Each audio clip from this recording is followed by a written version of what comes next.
Hyderabad student, Hyderabad public school students ఈరోజు పెద్ద పెద్ద గ్లోబల్ కంపెనీలకు సీఈఓలుగా, మన దగ్గర చదువుకున్న విద్యార్థులు ఈరోజు ప్రపంచంలోనే గొప్ప కంపెనీలకు ఈరోజు సీఈఓలుగా రాణించారు. ఇది ఒక గొప్ప సక్సెస్ స్టోరీ హైదరాబాద్ నగరానికి ఉన్నది, తెలంగాణ రాష్ట్రానికి. అందుకే ఆ సక్సెస్ స్టోరీని ముందుకు తీసుకెళ్ళాలి. ప్రపంచంతో పోటీ పడే విధంగా మన రాష్ట్రాన్ని తీర్చిదిద్దాలి.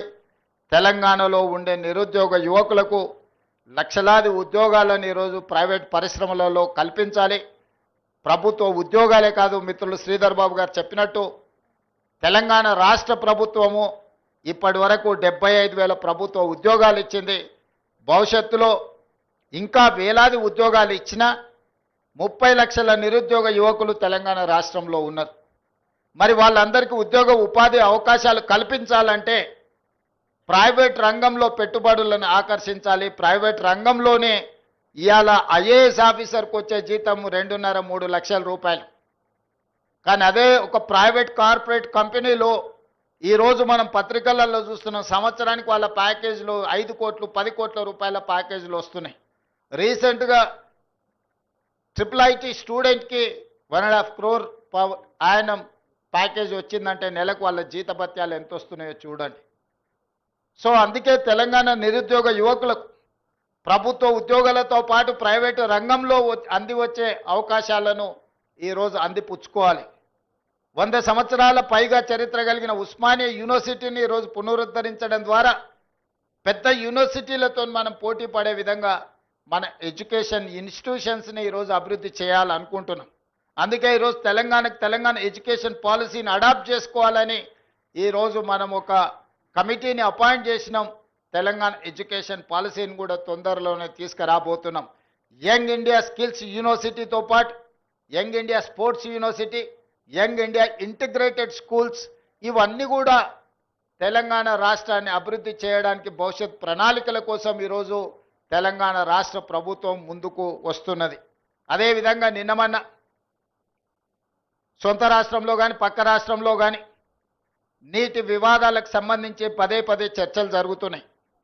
నేను ఈ వేదిక మీద నుంచి ఈ రాష్ట్రంలో ఉండి పక్క రాష్ట్రంలో రాజకీయ పార్టీలలో ఉన్న ప్రజాప్రతినిధులకు ఒక సూచన చేయదలుచుకున్నా, ఒక విజ్ఞప్తి చేయదలుచుకున్నా. మీకు పంచాయతీలు కావాలన్నా నీళ్లు కావాలన్నా అని ఎవరైనా నన్ను అడిగితే తెలంగాణ రాష్ట్రానికి నీళ్లు కావాలని నేను కోరుకుంటా. మీకు వివాదాలు కావాలన్నా, మీకు పరిష్కారం కావాలన్నా అంటే నేను పరిష్కారం కోరుకుంటా.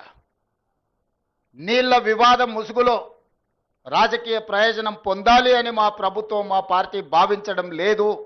2 రాష్ట్రాల మధ్యలో ఉండే సమస్యల్ని శాశ్వతంగా పరిష్కరించాలి అని తెలంగాణ ప్రత్యేక రాష్ట్రాన్ని శ్రీమతి సోనియా గాంధీ గారు కాంగ్రెస్ పార్టీ ఇచ్చింది. కాబట్టి నీళ్ల విషయంలో వివాదాలు, నీళ్ల విషయంలో రాజకీయ లబ్ధి కోసం ఆలోచన చేయొద్దు. రాజకీయాలకు అతీతంగా మనం ఈరోజు ఆలోచన చేసుకొని పరిష్కరించుకోవాలి. ఈ పరిష్కారాలకు చర్చలు ఒక్కటే పరిష్కారము. న్యాయస్థానాల దగ్గరనో ఇతరుల దగ్గర పోయి పంచాయతీ తెంచుకునే కంటే మనమే కూర్చొని మన సమస్యల్ని సామరస్యపూర్వకంగా పరిష్కరించుకోవాలనేదే మా విధానము. పక్క రాష్ట్ర ముఖ్యమంత్రి గారికి నేను విజ్ఞప్తి చేస్తున్నా, కృష్ణా నదిలో ఉన్న మా పాలమూరు రంగారెడ్డి ఎత్తిపోతలు కావచ్చు, మా కల్వకుర్తి లిఫ్ట్ ఇరిగేషన్ కావచ్చు, మా డిండి ప్రాజెక్టు కావచ్చు, మా ఎస్ఎల్బిసి భీమా నెట్టంపాడు ప్రాజెక్టులు కావచ్చు, ఉమ్మడి రాష్ట్రంలోనే మంజూరైన ప్రాజెక్టులు. వీటి అనుమతులకు మీరు అడ్డంకి పెట్టకండి.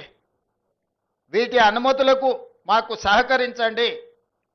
ఉమ్మడి రాష్ట్రంలో ఉన్నప్పుడే మంజూరైన ఈ ప్రాజెక్టులకు ఆంధ్రప్రదేశ్ రాష్ట్రం నుంచి అభ్యంతరాలు రావడం వల్ల ఎన్విరాన్మెంట్ క్లియరెన్సులు కానీ సిడబ్ల్యూసి క్లియరెన్సులు తెచ్చుకోవడంతో మాకు సమస్యగా మారింది.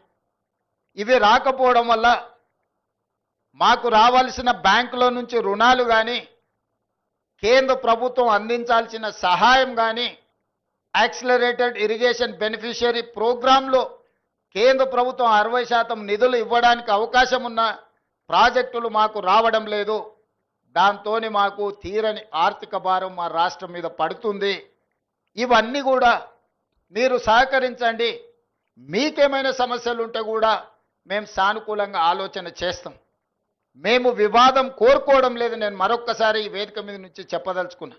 నేను శాశ్వత పరిష్కారాన్ని కోరుకుంటున్నా. ఇది రాజకీయ ప్రయోజనం కాదు, ప్రజల ప్రయోజనము, రైతుల ప్రయోజనము, పెట్టుబడిదారుల ప్రయోజనము. ఇంతకుముందే మిత్రులు శ్రీధర్ బాబు గారు వస్తూ చెప్తున్నారు, మనం డేటా సెంటర్స్ని అత్యధికంగా ఈ ప్రాంతంలో అడుగుతా ఉన్నారు. డేటా సెంటర్స్ని ఇక్కడ పెట్టాలి అని అంటే విద్యుత్తుతో పాటు నీరు కూడా అవసరము అని. మరి కృష్ణానది నుంచి నీటిని తరలించాలన్నా, యాదాద్రి పవర్ ప్రాజెక్టు నుంచి మనము పవర్ కనెక్షన్స్ తీసుకోవాలన్నా